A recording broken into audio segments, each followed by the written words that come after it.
Good morning, everyone. I'm Pastor Dan, and for those of you who don't know, I'm married to Miss Kelly, who sometimes does these children's videos.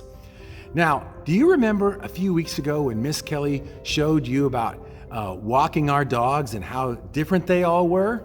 And they all walk a little bit different. Well, let me tell you, they may walk differently, but they all get dirty the same way. They love to go out in the yard and play and romp around, and they roll in the mud and the dirt, and sometimes even worse. And when that happens, we have to clean them. It's quite the ordeal to get them clean again. You know, in this story of the Good Samaritan that we've been studying, two very important men walked right past the injured man on the road, and they refused to help him.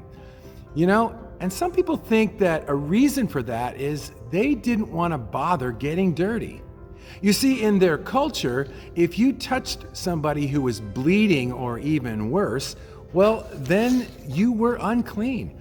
And it took quite a lot to get clean again. They would have to go to the temple and do all these rituals, and sometimes they had to wait a long time before they could become clean again. Quite the ordeal for them. You know, there's a special kind of dirt, really, on all of us, and it's called sin. It's those things that we do that God really doesn't like for us to do. Things like lying and cheating and stealing, stuff like that.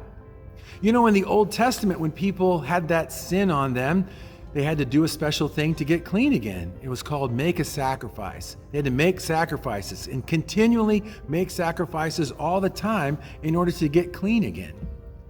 But when Jesus came, he brought a new way to get clean, a kind of a super detergent once and for all way to get rid of the dirt and the stain of sin. And what he did was he sacrificed himself so that we wouldn't have to do that all the time anymore. He was really the ultimate once and for all sacrifice.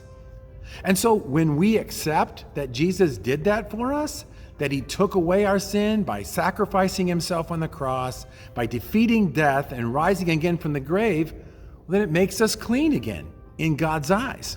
That same God who loves us so very much that he gave us this really special, cool way to get clean again from sin. So we don't have to go through all that crazy stuff and those sacrifices. We just have to believe that Jesus died for our sin and rose again for us. And I know some of you do believe that. If you haven't done that already and you're really interested and you want to know a little bit more, why don't you ask your parents or maybe your workshop leaders, or you can ask Pastor Tarina or Pastor Corey or myself. We'd love to talk to you a little bit more about that. Well, I hope you have a great rest of your worship service and a great rest of your day. Bye now.